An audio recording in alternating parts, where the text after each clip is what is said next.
Hello and बखैर रागली to all of you. मैं हूं फ़खर यूसुफजई और आप देख रहे हैं डिबेट विद फ़खर। आज की डिबेट में बात करेंगे, वैसे तो हम कश्मीर के हवाले से पाकिस्तान मैं कहूँगा बड़ा टची है। एक नैरेटिव बिल्डअप किया हुआ है पिछले 70-75 सालों से, जिसमें अब काफ़ी सारी चीज़ें ऐसे लगता है कि उसके बीच में से निकल गई और वो आई थिंक सो कि वो बड़ा वीक भी हुआ है। ख़ैर, अब ये हमारे जो लोग इसको फ़ॉलो करने वाले हैं या जो कहने वाले हैं, वो भी ये बात करते हैं, लेकिन कोई चुप-चुपा के करता है, कोई कुल-कुला के करता है। ख़ैर एनीवे, आज हम बात करेंगे इंडियन साइड के कश्मीर की। और इंडियन साइड के कश्मीर में इस साल 2023 में, वैसे तो 2019 में जब 370 हटाया गया, तो कहा गया कि ये चीज़ें तब्दील होंगी, लेकिन अब शायद वो तब्दीलियाँ हमारे सामने नज़र आ रही हैं। काफ़ी सारी चीज़ें हमें देखने को मिली। G20 का एक सेशन वहाँ पे होस्ट करवाया गया। कश्मीर ने उसको होस्ट किया। मेरे ख़्याल में वो एक बहुत बड़ा इवेंट था। उसके बाद अभी वहाँ पे मिस वर्ल्ड जो है, ये कॉन्टेस्ट तो होता रहता है दुनिया के मुख्तलिफ कंट्रीज़ में, लेकिन इसके लिए इस दफ़ा कश्मीर का इंतख़ाब किया गया। तो मेरे ख़्याल में ये एक बहुत बड़ी बात है कि 130 कंट्रीज़ के जो लोग हैं, वो वहाँ पे आएँगे। इस हवाले से भी बात करेंगे और इसके साथ-साथ कश्मीर के हालात पाकिस्तान में स्पेशली हमें बताया या दिखाया जाता है कि बहुत ख़राब है। तो अगर इतने ख़राब हैं, तो फिर 130 ममालिक के लोग या अभी जो मिस वर्ल्ड के कॉन्टेस्टेंट और कुछ लोग आए थे, तो ये कैसे आएँगे? ये मेरा असल मुद्दा और असल सवाल है। इसके ऊपर बात करेंगे और इसके साथ-साथ चाइना का एक मैप आया है जिसके अंदर उन्होंने कुछ इंडियन इलाकों को शामिल किया गया है। इसका क्या मतलब है? तो इन दोनों चीज़ों के ऊपर बात करेंगे और बात करने के लिए हमें जॉइन करें, काफ़ी लंबे समय के बाद जॉइन कर रहे हैं अमित रैना साहब। अमित रैना साहब, थैंक यू वेरी मच। खुद भी वो कश्मीरी पंडित है, कश्मीर के रहने वाले हैं। चूँकि अब नहीं रहते, लेकिन आना-जाना यकीनन अपने इलाके में इनका होता होगा।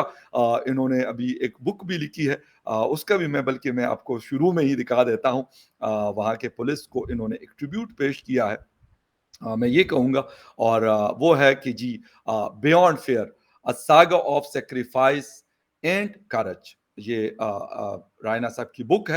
आप पढ़ भी सकते हैं। इन्होंने क्योंकि अभी मुझे भेजा है, तो मैं कोशिश करूँगा कि अगर पीडीएफ में हुआ, क्योंकि इंडिया पाकिस्तान से आना बुक का, या अगर कहीं और अवेलेबिलिटी हुई दुबई वगैरह में, तो ज़रूर कोशिश करेंगे कि रायना साहब की किताब पढ़ें।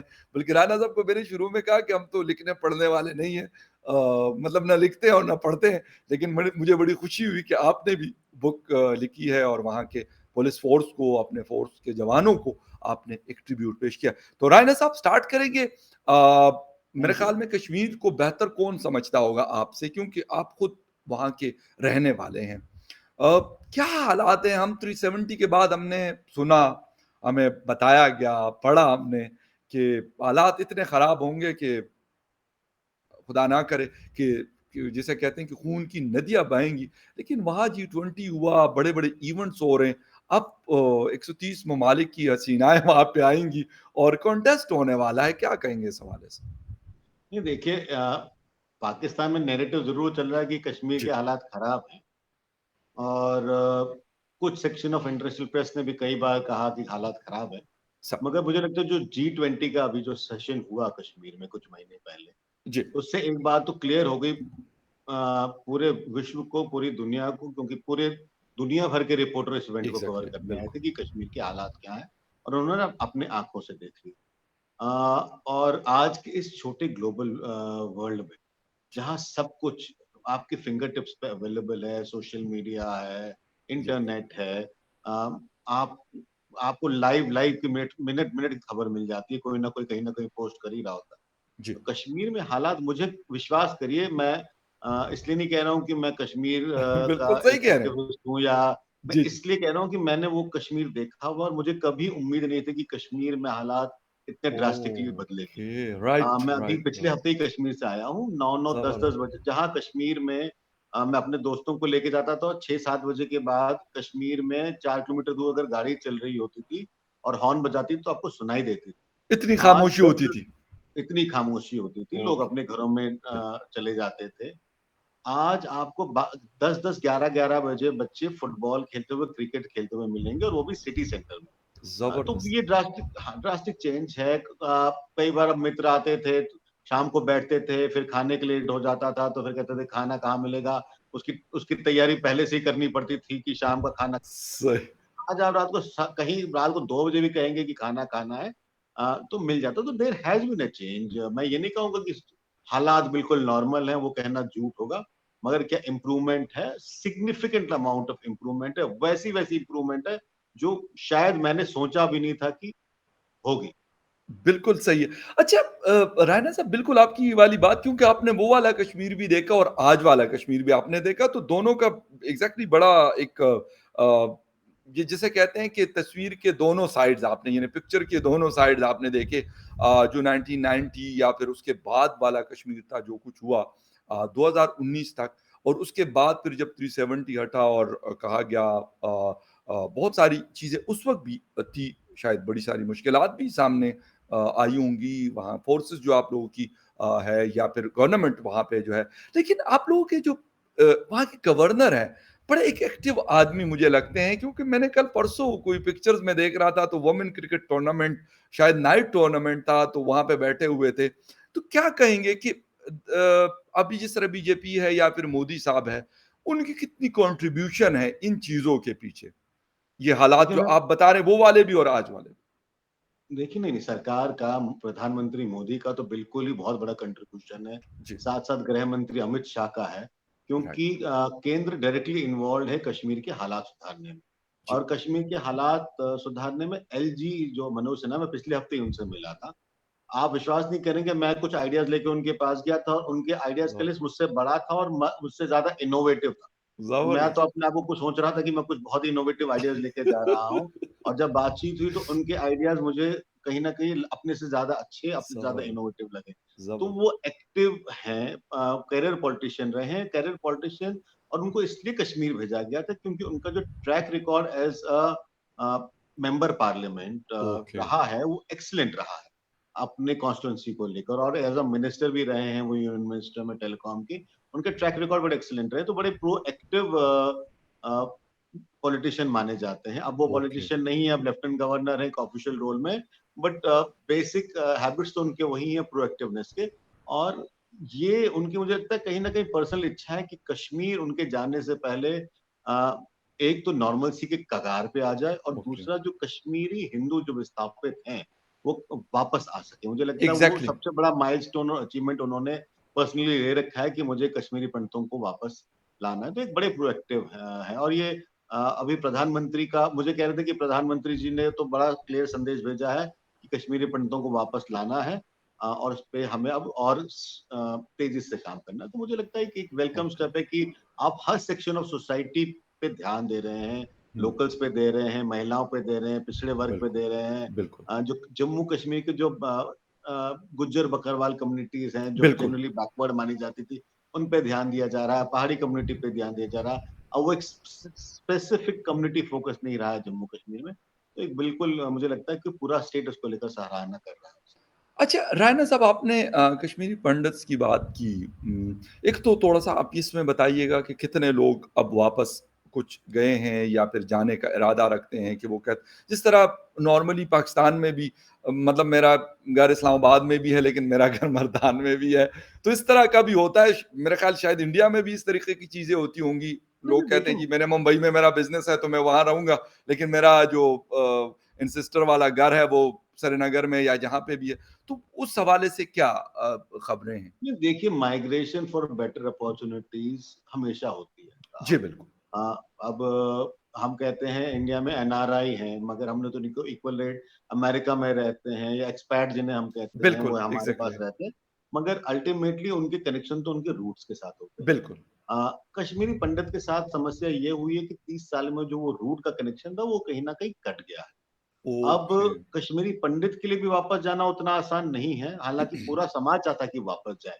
बट राइट, कहीं न कहीं, आप अगर मैं आज वापस जाके रीसेटल होता हूँ कश्मीर में, एक बिल्कुल। वापस कनेक्ट रूट से करना बड़ा एक मुश्किल आसान काम बात है। है।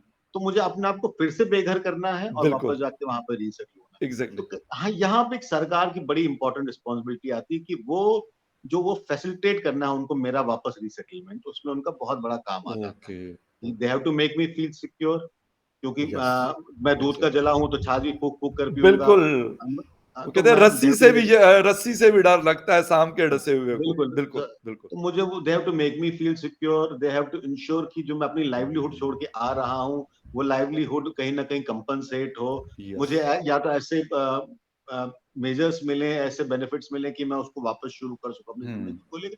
तो ये ईज़ी है, मेरी कम्युनिटी के लिए भी नहीं है। मगर बिल्कुल, ये एक बात ज़रूर है कि अगर मैं कश्मीरी पंडित तभी हूँ अगर मैं कश्मीर से हूँ। अगर मैं कश्मीर से ही नहीं हूँ, तो मैं कश्मीरी पंडित ही नहीं हूँ, तो मैं अपनी अस्तित्व खो बिल्कुल, देता हूँ, अपनी ज़रूर, पहचान खो लेता हूँ और मुझे नहीं एग्ज़ैक्टली, लगता कि मैं और मेरे बच्चे या मेरे जनरेशन के दोस्त या अपनी पहचान खोना चाहते हैं वापस। We want to go okay, back to our roots.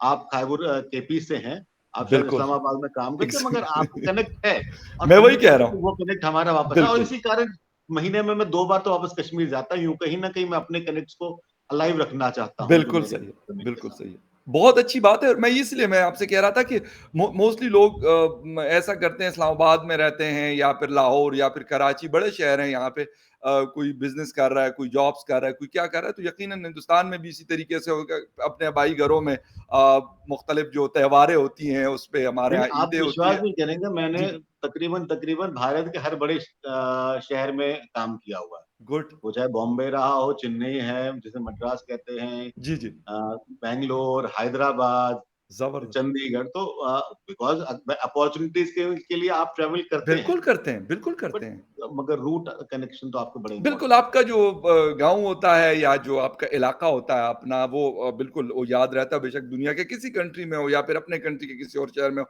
अच्छा रायना साहब एक चीज़ और मुझे पूछनी थी। ये हम सुन रहे हैं कि अरब कंट्रीज़ बहुत ज़्यादा वहाँ पे इंटरेस्ट शो कर रहे हैं इन इन्वेस्टमेंट। उस हवाले से कुछ चीज़ें ऐसी हो रही हैं या होने वाली है क्योंकि अभी एमबीएस यकीनन 10 तारीख को इंडिया पहुँच रहे हैं, पाकिस्तान तो 4-5 घंटे के लिए आ रहे हैं, लेकिन इंडिया का दौरा ऐसा लगता है कि उनका लंबा दौरा है, जो बाइडेन साहब भी आ रहे हैं। तो ऐसी कुछ चीज़ें अभी वहाँ पे हो रही हैं, जिस तरह लोग कह रहे हैं कि जी20 के बाद बहुत सारी अपॉर्च्युनिटीज़ खुली हैं। तो अगर अभी ये मिस वर्ल्ड वाला कॉम्पिटिशन होता है या फिर यूएई की इन्वेस्टमेंट आती है और स्टार्ट हो जाती है, तो यकीनन अपॉर्च्युनिटीज़ बढ़ेंगी लोगों के पास। देखिए जम्मू कश्मीर के साथ एक जो बड़ी समस्या रही, अ, वो रही कि जो 30 साल का जो आतंकवाद रहा है वहाँ पे, जी, 33 साल का, उस 33 साल में शेष भारत ने, शेष हिंदुस्तान ने काफ़ी आगे प्रगति कर ली और ख़ासकर आईटी सेक्टर को लेकर। जी, और जम्मू कश्मीर इन स्पाइट, और ये मैं हर बार कहता हूँ, बार-बार कहता हूँ, हर जगह कहता हूँ कि कश्मीर का जो मैन पावर रिसोर्स है, वो बहुत ही अच्छा मैन पावर रिसोर्स है। वो एक आईटी सेक्टर के लिए, एक बीपीओ सेक्टर के लिए बहुत ही उत्तम क्वालिटी का रिसोर्स है। मगर क्योंकि टेररिज्म के कारण वहाँ इन्वेस्टमेंट नहीं होती थी, ओके, टेररिज्म के कारण वहाँ लोग सेटअप नहीं करना चाहते थे, तो वो जो रेस्ट ऑफ इंडिया ने जो प्रोग्रेस देखा आईटी के बदौलत, वो जी, जम्मू कश्मीर उससे वंचित रह गया, उससे वो उसको नहीं मिला वो। और जी, यही कारण मुझे लगता है कि अब गवर्नमेंट ऑफ इंडिया चाहती है कि कश्मीर में, खासकर कश्मीर की बात कर रहा हूँ, जम्मू की बात नहीं कर रहा हूँ। जी, जी, जम्मू में तो मैन्युफैक्चरिंग इंडस्ट्रीज आ रही हैं। कश्मीर का नेचुरल लैंडस्केप देखते हुए, लिमिटेड लैंडस्केप देखते हुए, नॉट टू स्पॉइल पोल्यूशन लाते हुए, वो बिल्कुल, सर्विस सेक्टर को ज़्यादा महत्व दे रहे हैं। बिल्कुल ठीक, फूड प्रोसेसिंग को ज़्यादा महत्व दे रहे हैं। राइट, और इस कारण ईमार का एक बहुत बड़ा इन्वेस्टमेंट आया है। ईमार वहाँ एक डिजिटल सिटी ही बना रहा है, जो फ़ोकस करेगा बीपीओ सेटअप को लेकर, आईटीओ सेटअप को लेकर। राइट, इसके अलावा लुलु ग्रुप का इन्वेस्टमेंट आ रहा है रिटेल को लेकर। इसके अलावा हॉस्पिटैलिटी का इन्वेस्टमेंट आ रहा है होटल इंडस्ट्री और में, होटल इंडस्ट्री का आ रहा है। और राइट, एमबीएस का मुझे पूरा यकीन है, जहाँ तक मेरी इन्फॉर्मेशन है, कि उसमें कश्मीर, जम्मू कश्मीर का कहीं न कहीं उसमें ज़िक्र होगा उस पूरे में, यस, और उसमें लेकर इन्वेस्टमेंट्स होंगी। दूसरा, कहीं न कहीं मुझे लगता है ये एक मतलब ये स्ट्रैटेजिक सोच भी हो सकती है हिंदुस्तान सरकार की, कि giving an Muslim affiliation with Saudi, with exactly, UAE, it is easier for absolutely right, Muslims of Jammu and Kashmir to accept that investment coming in. Exactly, ये मेरा ज़बरदस्त, गेस वर्क है, बट मुझे लगता है स्ट्रैटेजिक सोच इसके पीछे ये भी रही है। और यूएई से कनेक्ट कश्मीरी मुस्लिम्स कर रहा है, क्योंकि आपको बिल्कुल, साइजेबल पॉपुलेशन मिल जाएगा यूएई में कश्मीरी मुस्लिम्स का, जम्मू कश्मीर के लोगों का। Kashmiri Muslims not an appropriate, but Jammu Kashmir के लोगों का आपको मिल जाएगा। सऊदी में आपको साइजेबल नंबर मिल जाएंगे ओके, कश्मीर से लोग। तो मुझे लगता है वो connect makes it easier for the investment to come in and get और एक accepted चीज by the और भी मुझे लग रही है कि वो एक ये चीज भी हो सकती है, क्योंकि यूएई और सऊदी अरेबिया का पाकिस्तान के ऊपर भी इन्फ्लुएंस बहुत ज्यादा है। तो ये वाली चीज में मेरा ख्याल हाँ, बिल्कुल ये मोदी स्ट्रेटेजिक साहब या थॉट उनकी होगा टीम कि का ये जी जी Pakistan will think twice before exactly. doing something nasty with investments of Saudi and I UAE. Don't बिल्कुल think so that Pakistan will think about that, I don't think so, क्योंकि वो नहीं नहीं, फिर पाकिस्तान कान कुछ भी सोच मरोड़ेंगे सकता तो है। वो ऐसा कुछ नहीं करेंगे। तो वाकई ये आपका ये वाला जी जी प्लीज। पाकिस्तान कुछ भी सोच सकता है। मैं पहला देश देखा है जो अपने सेल्फ रिस्ट्रिक्शन के लिए सबसे आगे खुद ही खड़ा होता है। तो मतलब I feel sad about it. Yes, we may not be great friends but we still are neighbours. और मुझे कहीं ना कहीं दुख लगता है कि इंडियन सब बिल्कुल कॉन्टिनेंट में हमारा पड़ोसी अपने आप पे पाँव पे कुल्हाड़ी मारने के लिए हमेशा सर तैयार रहता अपनी है। नॉट हरकतें गुड। हैं, इसमें किसी का कोई कसूर नहीं है। आपको बिलीव मी, मैं खुद पाकिस्तानी हूँ, पासपोर्ट मेरा पाकिस्तानी है, किसी और कंट्री का पासपोर्ट नहीं है मेरा। मैं आपको सच्ची बात बता दूं, हम खुद करते हैं जो कुछ करते हैं। न इसकी रिस्पॉन्सिबिलिटी यूएस की है, न हिंदुस्तान की है, न इसराइल की है, न सऊदी अरेबिया की है, न यूएई की है। हमने अपने वक्त के साथ अच्छे जो डिसीजंस लेने चाहिए होते हैं, पॉलिसीज बनानी चाहिए, अनफॉर्चुनेटली हम वो नहीं करते। हम आज इस लेवल पे खड़े हैं कि हमारी शमशाद अख्तर साहिबा जो केयरटेकर हमारी फाइनेंस की मिनिस्टर, वो कहते हैं हमारे पास कोई 1% की गुंजाइश नहीं है कि हम कोई अवाम को रिलीफ दे दें। क्यों?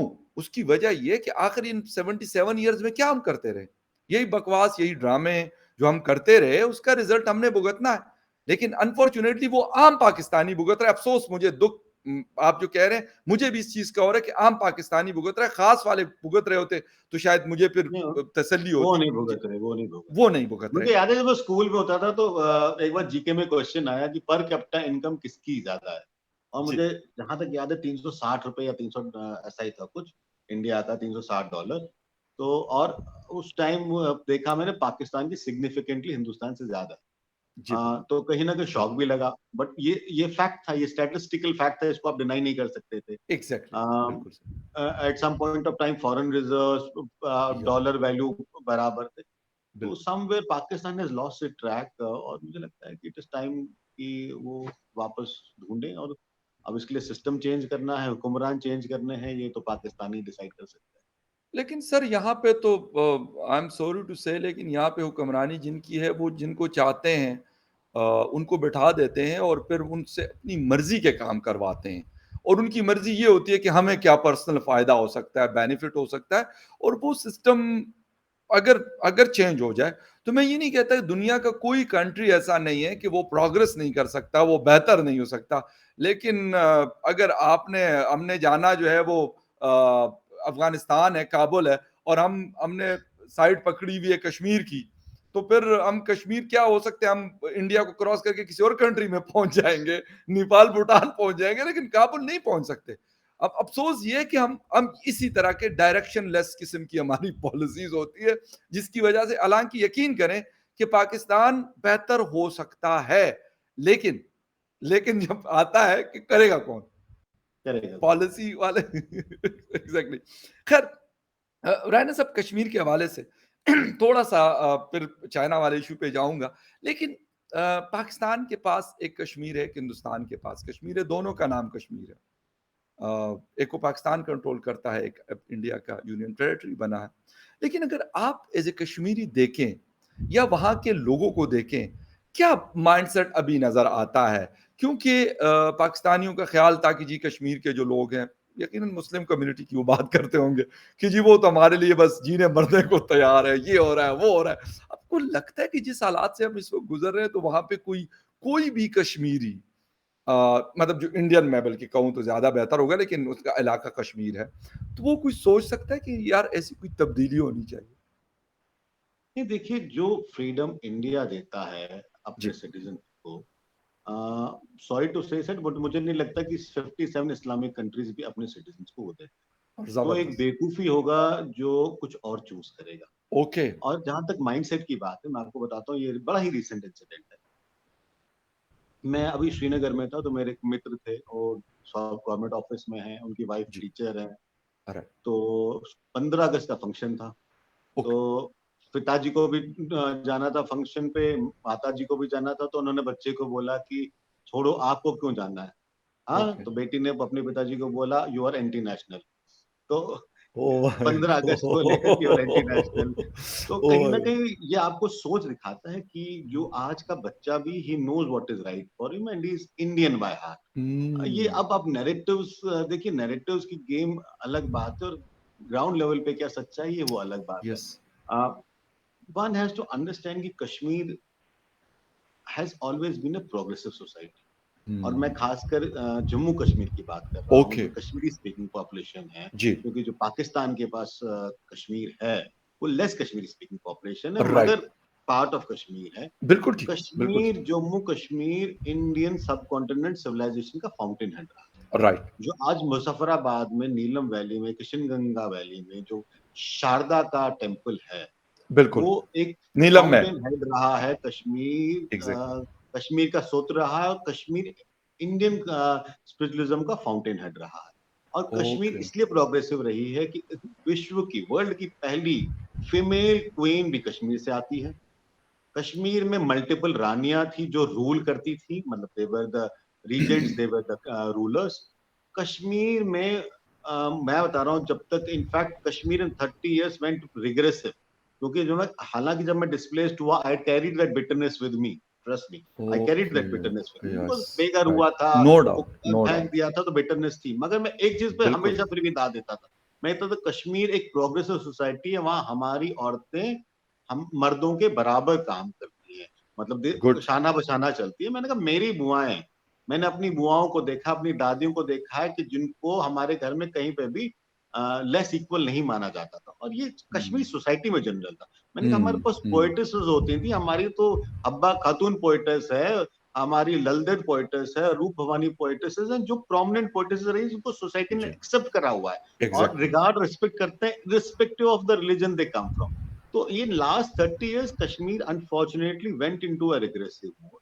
बट मुझे लगता है कि अब given the way things are moving in Kashmir, the youth of Kashmir wants to go back to that progressive mode. उनको लगता है कि हमने 30 साल हुँ, में काफी कुछ गवा दिया है, फजूल में गवाया है, we were बिल्कुल, misled and it is time to get back into mainstream. It is time to get into uh, governance और मुझे लगता है कहीं ना कहीं जो लोकल पॉलिटिकल पार्टीज हैं जो जी, पाकिस्तान की समस्या रही है वही शायद जम्मू कश्मीर की समस्या रही है कि जो फेक नैरेटिव बिल्डअप किया जाता है वो लोकल पॉलिटिकल पार्टीज ने किया जम्मू कश्मीर की right, to keep their coffers alive. वो हिंदुस्तान को एक दिल्ली को एक कहानी सुनाते थे, कश्मीर को एक कहानी सुनाते थे हुँ, और बीच में अपने पैसे कमाते थे। तो ये जो पिछले 3 साल में उनको साइडलाइन कर दिया गया है, ये कहीं न कहीं लोगों को रियलिटी देखने में उसने हेल्प हुँ, करी है। वो हुँ, जो बिल्कुल, कहते हैं आईने से धूल हटाया है, ये वो धूल हटा है।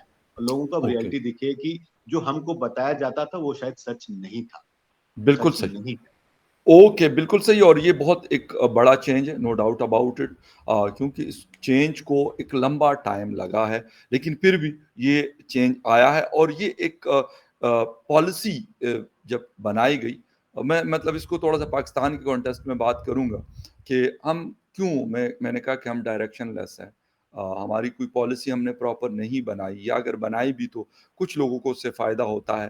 ओवरऑल जो मासेस को फ़ायदा होना चाहिए वो नहीं हो रहा इसलिए आज लोग बिल जला रहे हैं और पूरे पाकिस्तान में आज शटर डाउन का भी अनाउंस किया गया है और इसके साथ-साथ छोटे से छोटे और बड़े से बड़े शहर में ये प्रोटेस्ट हमें देखने को मिल रहा है। ख़ैर रायना साहब एक लास्ट में बात करेंगे चाइना के हवाले से। चाइना के मैप के अंदर कुछ जो बॉर्डर्स के इलाके हैं एलएसी के साथ-साथ, उसमें उन्होंने कुछ इंडियन इलाकों को भी शामिल किया गया है। हालाँकि अभी शी जिनपिंग साहब और नरेंद्र मोदी साहब की आपस में मीटिंग भी हुई थी साइडलाइन पे। लेकिन क्या लगता है आपको जोहानिसबर्ग में जब ये लोग मिले थे जी20 में, तो क्या लगता है कि क्यों ऐसा किया जाता है? ये चिढ़ने की वजह से या शायद वो कहते हैं कि छोड़ देंगे ये, क्या है? चिढ़ना है या छोड़ना? ये देखिए जिनपिंग के जो एम्बिशंस है कहीं न कहीं माओ से काफ़ी मिलते-जुलते हैं। ओके स इम्पीरियलिस्टिक विज़न है उनका। जो माओ ने अपने टाइम पे किया तिब्बत को कब्ज़ा किया, कहीं न कहीं अक्साई चीन हुआ जी, या शसगांव वैली गया, तो कहीं न ओके, कहीं चाइना की इम्पीरियलिस्टिक हैबिट रही है। स्पेशली जब से नया चीन कम्युनिस्ट चीन आया है जी, इसकी इम्पीरियलिस्टिक हैबिट रही है। उसके बाद जो बाद के लीडर्स आए माओ के बाद, उन्होंने मोर फोकस रिफॉर्म पे किया, इकोनॉमिक रिफॉर्म पे किया। कहीं ना कहीं less focus on imperialistic design था, मोर फोकस ऑन इकोनॉमी था, on development of right, people था। But Jinping again has a very similar tendencies as Mao. और उनको एक बैठी बिठाई कंफर्टेबल इकोनॉमी मिल गई है, वर्ल्ड सेकेंड लार्जेस्ट इकोनॉमी हो गए हैं वो। तो वो अपनी जो छाप छोड़ना चाहते हैं, वो एक जो माओ के in spite of many bad faces, he still is worshipped as a hero. और मुझे लगता है कि कहीं ना कहीं ये भी अपनी लेगेसी एक हीरो की छोड़ना चाहते हैं। और मुझे लगता है कि ये इनको लगता है कि इकोनॉमिक रिफॉर्म से नहीं मिलेगा, ये ज्योग्राफिकल एक्सपेंशन से मिलेगा। बट अब वर्ल्ड हैज चेंज्ड। अब हिंदुस्तान 1962 वाला हिंदुस्तान भी नहीं रहा है। बिल्कुल, यस, वर्ल्ड हैज चेंज्ड। अब जो वियतनाम कंबोडिया कभी आंख नहीं उठाता था चाइना के बिल्कुल, खिलाफ, आज वो भी यस, स्टैंड अप कर गए हैं। एग्ज़ैक्टली। ताइवान, इन्होंने ताइवान को अपने हिस्से ले लिया, हालांकि ताइवान हमेशा एक डिस्प्यूटेड एरिया रहा है, बट हुँ, हमेशा फरमोसा करके अलग ही रहता था, हुँ, उसको अपने एरिया में ले लिया। तो वो मुझे लगता है वो इम्पीरियलिस्टिक टेंडेंसीज और कहीं ना कहीं टेंडेंसीज, और कहीं ना कहीं जो ग्लोबल प्रेशर आज चाइना पे आ रहा है, अगर आप देखें जो उनकी इकोनॉमिक बिल्कुल, प्रेशर आ रहा है, जो यस, तो कहीं ना कहीं आप अपनी जब फिर आर्म फ्लेक्स करना चाहते हैं, तो आपको अगर इकोनॉमिक फ्रंट पे नहीं दिखता, तो आप दूसरे, तो आप जो आप कह रहे थे कि is it trying to send a message कि don't या, mess with us, don't try to push us to the wall. Is that happening? Probably that is how China is reading it, and that is how they are reacting. But okay, the world has changed. There is no more 1962. It is no more two superpowers, Soviet Union या, and America. Now there are US, multiple superpowers. बिल्कुल, आज का युद्ध तो China और हिंदुस्तान के बीच है कि अगला सुपर पावर कौन है। Yes, China definitely is a bigger economy, but अब वो 1962 वाला हिंदुस्तान भी नहीं रहा है। तो it is not going to be easy for anyone बिल्कुल। to change the world map the way Jinping thinks he will do it. बिल्कुल सही है और एग्ज़ैक्टली यही है क्योंकि वक़्त-वक़्त की बात होती है टाइम चेंज होता है और आप जब कोशिश करते हैं किसी अच्छे के लिए, अपनी चीज़ों को बेहतर करने के लिए, तो फिर आपको नज़र आता है हिंदुस्तान ने वो किया जो 77 ईयर हमें और उनको अलग हुए, तो उन्होंने अपना टाइम शायद वेस्ट नहीं किया, इवन बांग्लादेश ने अपना टाइम वेस्ट नहीं किया, बेहतर पोज़ीशन पे आज खड़े हैं वो। 1971 हालाँकि 50 साल कोई इतनी बड़ा I टाइम think नहीं है। Pankaj sir, I'm sorry, cutting you बीच में। जी, जी, I please. think the biggest advantage India had over Pakistan was that हमने डेमोक्रेसी को फेल नहीं होने दिया। No doubt. हमने अप्स एंड डाउन्स देखे सर काफी, बहुत सही मगर बात हमने आपने की। डेमोक्रेसी को फेल नहीं होने दिया। आई थिंक वो पाकिस्तान ने जो सिकंदर मिर्जा ने वो पहली गलती करी, उसकी सजा आज तक पूरा पाकिस्तान भुगत रहा है। 77 वो सालों से और ये पॉइंट आपका सर बिल्कुल मैं कहता हूँ कि अगर हमारे यहाँ भी डेमोक्रेसी चलती बेशक गिरते पड़ते चल रही होती तो शायद बेहतर पोजीशन पे हम होते लेकिन अनफॉर्चुनेटली वो नहीं चली और जिनके हाथ में पावर है तो वो पावर इस्तेमाल करते हैं सिर्फ अपने ज़ाती फ़ायदों के लिए और इसीलिए फिर आवाम कभी बिल जलाती है और कोई कहता है 50,000 का बिल आया, कोई कहता है 70,000 का बिल आया। हालाँकि एक आम घर का खर्चा आज भी अगर पाकिस्तान में देखें तो बहुत ज़्यादा लोड शेडिंग होती है 10-10 12-12 घंटे की। लेकिन अगर वो ना भी हो तो 10 से 15,000 रुपए से ज़्यादा की बिजली कोई इस्तेमाल नहीं कर सकता। लेकिन ख़ैर एनीवे क्या हो सकता है, हम आज भी मेरा ख़्याल सुधरने वाले नहीं हैं, ना सँभलने वाले हैं। आज भी हम उसी तरह की पॉलिसीज़ जो बात की सिकंदर मिर्ज़ा साहब की, रायना साहब ने, मेरे ख़्याल आज भी हम उसी तरह की पॉलिसीज़ 1990 वाली पॉलिसीज़ चलाने की नाकाम कोशिशें करते हैं, लेकिन दुनिया बहुत बदल चुकी है, बहुत तेज़ हो चुकी है। रायना साहब आपके टाइम का बहुत शुक्रिया कि आपने शो को जॉइन किया thank and viewers thank you for inviting me. Thank बहुत शुक्रिया sir and viewers thank you very much for watching debate with Fakhar Yousafzai किसी और डिबेट में फिर मिलेंगे, तब तक के लिए टेक केयर एंड बाय।